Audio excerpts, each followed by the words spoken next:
नमस्कार, आप देख रहे हैं देश देशांतर। मैं हूं आपके साथ निशा मिश्रा। राजनीतिक जगत की हलचल के साथ देश विदेश की चर्चित खबरों के साथ आपके सामने समक्ष पेश हूं मैं। आइए एक नजर डाल लेते हैं आज की हेडलाइंस पर। एसआईटी ने कहा लखीमपुर खीरी मामला एक सोची समझी साजिश। कोलकाता नगर निगम चुनाव पर हाईकोर्ट का निर्देश, लगाए सभी बूथों पर सीसीटीवी कैमरे। 4 धाम को जोड़ने वाली सड़कें होंगी चौड़ी, सुप्रीम कोर्ट से मिली हरी झंडी। गणतंत्र दिवस समारोह में शामिल हो सकते हैं 5 देशों के राष्ट्रीय अध्यक्ष। घाटी के आतंकी हमले में मरने वालों की संख्या हुई 3। बिक गई अनिल अंबानी की कंपनी निखिल वी मर्चेंट ने लगाई सबसे बड़ी बोली। यूपी टेट के मुख्य आरोपी निर्दोष चौधरी ने किया सरेंडर।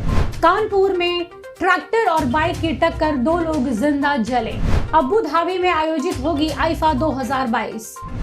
आइए देख लेते हैं खबरें विस्तार से। लखीमपुर खीरी मामले में नया मोड़ सामने आया है। दरअसल एसआईटी ने कहा है कि किसानों पर गाड़ी चढ़ाना एक सोची समझी साजिश का हिस्सा रहा है। इस मामले में केंद्रीय मंत्री अजय मिश्रा का बेटा आशीष मिश्रा मुख्य आरोपित है।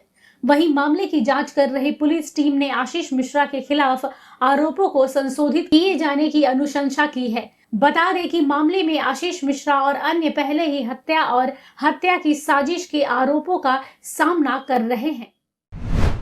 कोलकाता नगर निगम के लिए 19 दिसंबर को वोट डाले जाएंगे। इसके पहले महानगर कोलकाता में सियासी हलचल बढ़ गई है। चुनाव में मात्र 6 दिन रह गए हैं। चुनाव के पहले कलकत्ता हाई कोर्ट ने 144 वार्डों के सभी बूथों पर सीसीटीवी कैमरा लगाने का निर्देश दे दिया है।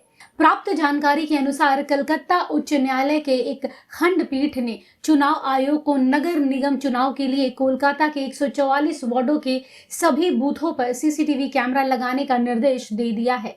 गौरतलब हो कि केएमसी चुनाव में सुरक्षा को देखते हुए ये फैसला लिया गया है। केंद्र सरकार की 4 धाम सड़क परियोजना को सुप्रीम कोर्ट ने मंगलवार को हरी झंडी दिखा दी है।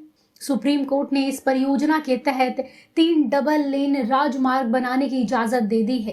केंद्र सरकार ने सीमा की सुरक्षा को लेकर इंडो चाइना सीमा की ओर जाने वाली सड़क को चौड़ा करने की योजना बनाई थी, जिस पर पर्यावरणविदों ने आपत्ति जताई थी। इस पर सुनवाई के दौरान मंगलवार को सुप्रीम कोर्ट ने कहा कि हाल के दिनों में सीमाओं पर सुरक्षा से संबंधित कई गंभीर चुनौतियां सामने आई हैं। इसके साथ ही अब 900 किलोमीटर लंबी 4 धाम सड़क परियोजना के चौड़ीकरण का रास्ता साफ हो गया है। इस बार गणतंत्र दिवस समारोह में 5 मध्य एशियाई देशों में कजाकिस्तान, किर्गिस्तान, तजाकिस्तान, तुर्कमेनिस्तान और उज्बेकिस्तान के राष्ट्रीय अध्यक्ष बतौर मुख्य अतिथि शामिल हो सकते हैं। महत्वपूर्ण रणनीति के तहत भारत सरकार या इन राष्ट्र अध्यक्षों को आमंत्रित करने की योजना बना रही है। सरकार ने राजनयिक माध्यमों से आमंत्रण पर चर्चा करने के लिए इन देशों तक पहुंचना शुरू कर दिया है। विदेश मंत्री एस जयशंकर इन देशों के राष्ट्रपतियों को आधिकारिक निमंत्रण देने के विषय पर 18 से 19 दिसंबर तक मध्य एशियाई देशों के विदेश मंत्रियों के साथ एक आभासी बैठक की मेजबानी करेंगे। जम्मू कश्मीर के श्रीनगर के बाहरी इलाके में पुलिस की बस को निशाना बनाकर किए गए आतंकी हमले में घायल कांस्टेबल की आज मौत हो गई है। इस मौत के बाद हमले में मरने वालों की संख्या बढ़कर 3 हो गई है। इधर श्रीनगर आतंकवादी हमले पर आईजीपी कश्मीर ने कहा है कि 2 विदेशियों और एक स्थानीय आतंकवादी द्वारा सुनियोजित हमला कल शाम किया गया था। बता दें कि इस हमले में 3 पुलिसकर्मियों की जान गई है। आईजीपी ने यह बात कांस्टेबल रमीज अहमद बाबा को श्रद्धांजलि देने के बाद पत्रकारों से कही। साथ ही ये भी कहा कि हमले को अंजाम देने के बाद कश्मीर टाइगर्स के आतंकियों की धरपकड़ के लिए सुरक्षा बलों का अभियान जारी है। कर्ज में डूबी अनिल अंबानी की company Reliance naval and engineering limited अब मुंबई के उद्योगपति निखिल वी मर्चेंट के नाम होने वाली है। दरअसल नीलामी प्रक्रिया में निखिल वी मर्चेंट ने सबसे बड़ी बोली लगाकर अधिग्रहण की दौड़ में खुद को सबसे आगे कर लिया है। बता दें कि आरईएनएल की मूल रूप से पीपावाड शिपयार्ड के नाम से जाना जाता है। वहीं सूत्रों की माने तो निखिल मर्चेंट और उनके पार्टनर की ओर से समर्थित consortium hazel mercantile private limited ने तीसरी राउंड के दौरान ही सबसे बड़ी बोली लगाकर वहां के मौजूद लोगों को पीछे छोड़ दिया और ये कंपनी अपने नाम कर ली। बीते 28 नवंबर को पूरे यूपी में टेट का एग्जाम आयोजित किया गया था कि कुछ ही समय में खबर आ गई कि पेपर लीक हो गया है। ऐसे में पहली पारी की परीक्षा को बीच में ही स्थगित कर पेपर रद्द कर दिया गया था। इसके बाद इस मामले में यूपी एसटीएफ को इसकी जांच सौंपी गई। अब जाकर शामली में यूपी टेट की परीक्षा का पेपर लीक करने वाले मुख्य आरोपित निर्दोष चौधरी ने कैरेना कोर्ट में सरेंडर कर दिया है।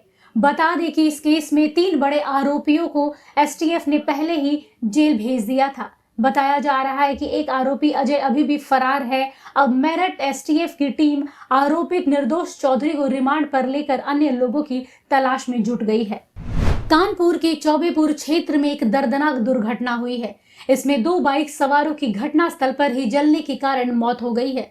दरअसल कानपुर में तेज रफ्तार ट्रैक्टर और बाइक की टक्कर में 2 युवक जिंदा जलकर राख हो गए हैं। बता दें कि मरने वालों के नाम श्रवण और ब्रजेश बताए जा रहे हैं।